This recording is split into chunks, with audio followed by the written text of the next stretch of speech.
Buenas tardes. Estamos aquí con la profesora Nancy Pontet, estamos en Ombues de la Valle y con la idea de preguntarle un poco a Nancy sobre los orígenes del museo, que es un museo que se inauguró hace unos pocos meses y que hace mucho tiempo que vienen craneando ya de atrás, que nos cuente un poquitito.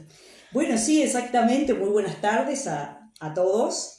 En realidad es un proyecto que tomó cuerpo y logramos finalmente la inauguración el 2 de octubre del 2024. Realmente es muy reciente, pero en realidad es una idea de larga data, de muchos años atrás, donde a todos nos movía un poco la idea de mantener el patrimonio, de mantener aquello que está muy arraigado en las raíces inmigrantes y no inmigrantes, porque decimos inmigrante cuando nos referimos al europeo, pero en realidad, gracias a Dios, me encuentro en la población y me encuentro en mis clases a muchos alumnos cuyo fenotipo refleja que hay un mestizaje, que todavía nuestros charrúas y nuestros guaraníes y nuestros chanaes siguen latiendo de alguna u otra manera, ¿no? Y también con sus costumbres y también con alguna palabra que otra. Entonces, bueno, eso lo fuimos captando más de un docente, más de una persona a lo largo de quizás 15 años atrás, hasta que tomó cuerpo cuando finalmente logramos tener un lugar físico. Porque habíamos hecho indagatorias los días de patrimonio, que Claro. son las fechas muy movilizadoras, claro, para este tipo de fin. Y entonces habíamos visto que teníamos, que la población ombuense tenía en sus casas como esperando cartas, elementos fósiles, claro, elementos materiales, anécdotas, que es algo que no es para nada menor, dialectos, palabras que quedaban ahí volando en el aire. La memoria viva del pueblo. La memoria viva, exactamente, la tradición oral, viste, que tiene ese patrimonio intangible, ¿no? Que es fantástico, que alimenta, que tiene que ver con tu identidad. Hasta que tuvimos la propuesta del matrimonio de Daniel Foderé y Rosario Carvajal, de prestarnos, de darnos en comodato, darle a la Intendencia en comodato por un tiempo acotado un lugar físico. Y ese lugar físico fue el detonante de todo, fue lo que abrió puertas, rompió candados, y empezaron a surgir las ideas que teníamos guardadas de cómo exponer los elementos, pero también los elementos. Al punto de que llegamos a niños que se acercan a traernos un fósil que tienen guardado. Imagínate un niño guardando un fósil. Exacto. El niño tiene una relación muy especial con la megafauna. Exacto. Siempre. Tiene eso de mágico que a nosotros los adultos nos cuesta muchísimo, ¿cómo se dice? Hacernos a la idea de esos tiempos. Dimensionar, digamos. Y ellos vuelan como mágicamente hacia la prehistoria, hacia la megafauna, con una naturalidad como que si lo hubieran vivido. Ellos, tengo 3 niños que se acercaron a traerme un diente, una garra que ellos encontraron.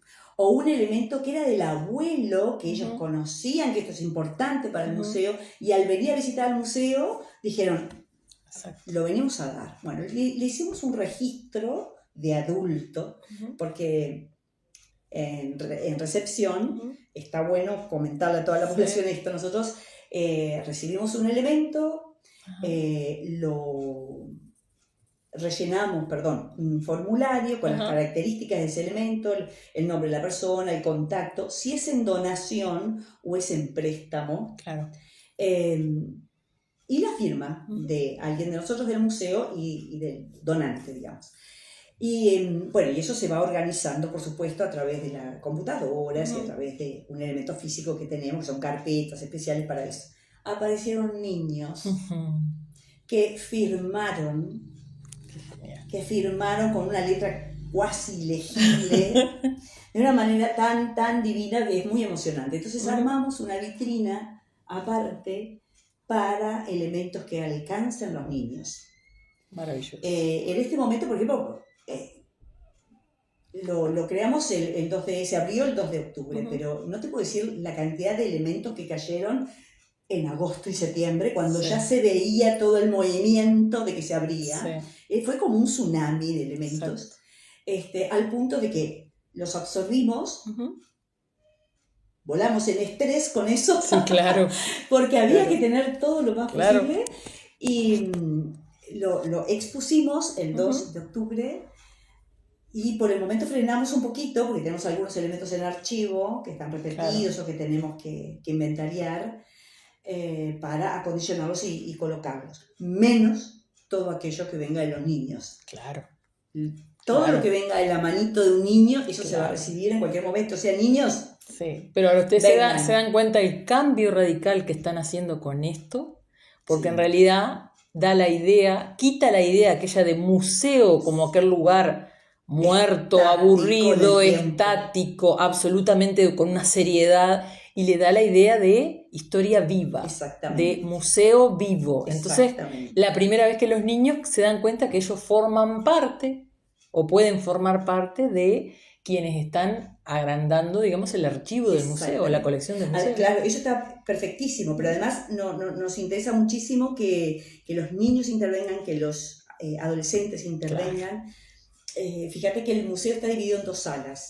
La sala 1 se refiere, sigue toda una línea cronológica, ¿no? Pero hay momentos en que es lineal, parte de tenemos una pieza que es invaluable. Tenemos una de las partículas del tiempo de la megafauna, cuando cayeron los meteoritos en México y se elevaron las partículas al aire.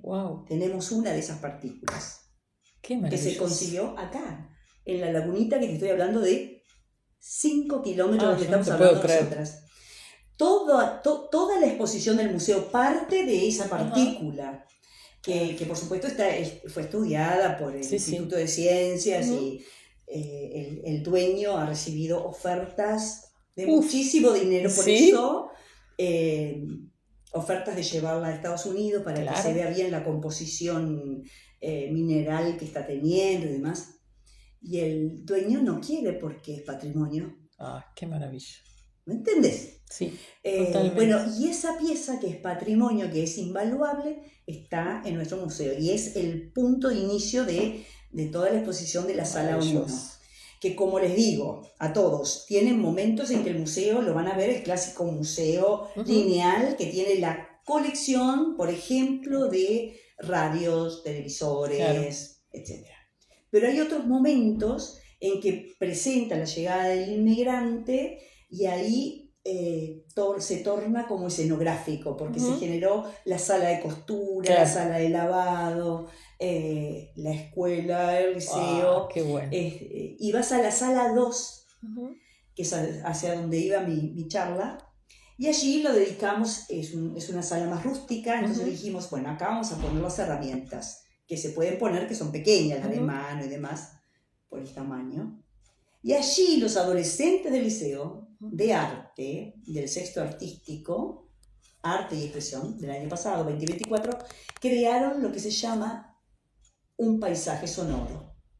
Entonces tú ingresas a esa sala, donde vas a ver elementos de herrería, elementos de granja, etc. Y escuchás las ovejas, los martillazos, los sonidos de la herrería, el sonido de la granja, el gallinero.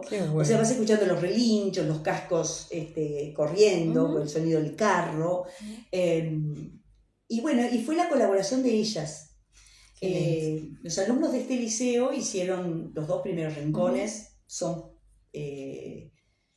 autoría de ellos, son autoría adolescente. Y el paisaje sonoro del fondo también.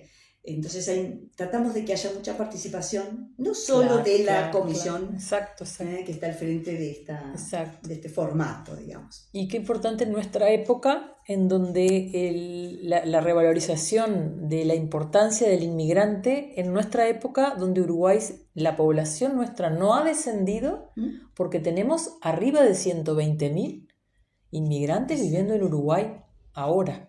Y trabajando y demás, o sea, el valor que tiene para nosotros la población inmigrante. Y claro, es que el museo, yo creo que el objetivo que tiene es presentar el impacto, porque presenta, si bien parte de una colección de flora autóctona hermosa, hermosa, parte de ahí, parte de restos fósiles de megafauna, luego de los elementos materiales de nuestros indígenas, que no son traídos de Rivera, son realmente de esta zona. Claro. Lo más lejano es de la zona del chileno, los elementos que tenemos. Pero después inmediatamente viene el impacto de la migración. La española, la inglesa, que tenemos elementos de cada uno de ellos, la española, la inglesa, la portuguesa. Y luego, donde más se enfatiza el museo es en la migración que se da en el inicio del siglo XX, en tiempos de Valle de Ordóñez. Claro. Entonces, esta es una migración muy paralela, muy parecida a la que estamos viviendo hoy en día, con todo lo que es la zona caribeña, ¿no? la zona centroamericana, esa apertura que debe hacer el Uruguay por una cuestión comercial, por una cuestión económica, por una cuestión humana, y que gracias a Dios que ocurre, porque creo que hace mucho bien. Que hace mucho bien a otro tipo de personas que reciben brazos abiertos, que reciben fronteras levantadas. Y que es un ejemplo a nivel que somos mundial. Un ejemplo a nivel mundial.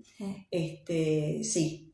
Y que si tú hablas con el inmigrante, si hablabas con el inmigrante, que podría ser, yo tengo la imagen que tenían mis bisabuelos y mis abuelos acerca de un país que los recibe y que ellos se acostumbran a trabajar solidariamente. Claro. Eso también, si vos escuchás bien a un inmigrante actual, también actúan de esa misma manera, ¿no? Porque es una forma de apoyo entre ellos, Claro, exactamente. Entonces yo los invito al museo porque el museo es un lugar de estudio. Genial. El año pasado recibimos a 250 chicos de la escuela, a iniciativa de la directora, que dijo, no se puede terminar este año sin que ya lo visite con las maestras para ver cómo pueden focalizar los programas, cómo para trabajar usarse ese espacio. Así que si les gusta la antropología, vayan, si les gustan los idiomas, vayan, si les gusta la historia. La historia también, si te gusta el arte también, si te gusta la paleontología también. Hay lugares para investigar, tenemos diarios de época para investigar, si te gusta la investigación. O sea que investigadores también pueden acceder. También tienen su espacio allí, por supuesto. ¿Y qué horarios tiene y qué días funcionan? Bueno, tenemos unos horarios, por suerte, muy amplios, ¿no? Y varían de un lugar al otro, de un día, al otro, porque tenemos diferente personal. Pero, por ejemplo, los lunes tú puedes ir entre 10 de la mañana y 5 de la tarde. Los martes, como vino el verano, abríamos a las 5 de la tarde hasta las 8 de la noche, para que pudiera ir aquella persona que trabajaba y salía a las 6. Exacto. También el clima se da, todavía lo seguimos manteniendo ese horario. Y después tenemos, lunes, miércoles y viernes en ese horario amplio que te digo, de 10 de la mañana a 5 de la tarde. Martes, jueves y sábados en ese horario de 5 hasta las 8. Pero el sábado a su vez abrimos a las 10 de la mañana. O sea que podés ir entre las 10 de la mañana y las 8 de la noche. No hay excusa. Es un día precioso como para visitar el Museo de Ombúes. Así que maravilloso. Bueno, muchas gracias, Nancy. Invitamos a todo el mundo que esté escuchando y que te esté viendo. Un placer hablar con vos como siempre. Muchísimas gracias a este espacio, a esta oportunidad. Siempre son bienvenidos ahora o en el correr del año, cuando tengamos novedades, porque la idea es que el museo sea un lugar donde si querés presentar un libro, si querés presentar una pintura, si querés Exacto. presentar una artesanía, tenés Exacto. un lugar para hacerlo, si querés dar una conferencia, nos podemos organizar, Ay, qué bueno. porque la idea es mover los muebles, Exacto. es que sea dinámico. Y ahora que estamos en el año del un centro Bicentenario, cultural. Exacto. es un lugar ideal Es un como lugar para para hacer visitar. algo que tenga que ver con eso. Así que bueno. Exactamente. Así Bueno, que bueno, los esperamos. muchísimas gracias. Gracias.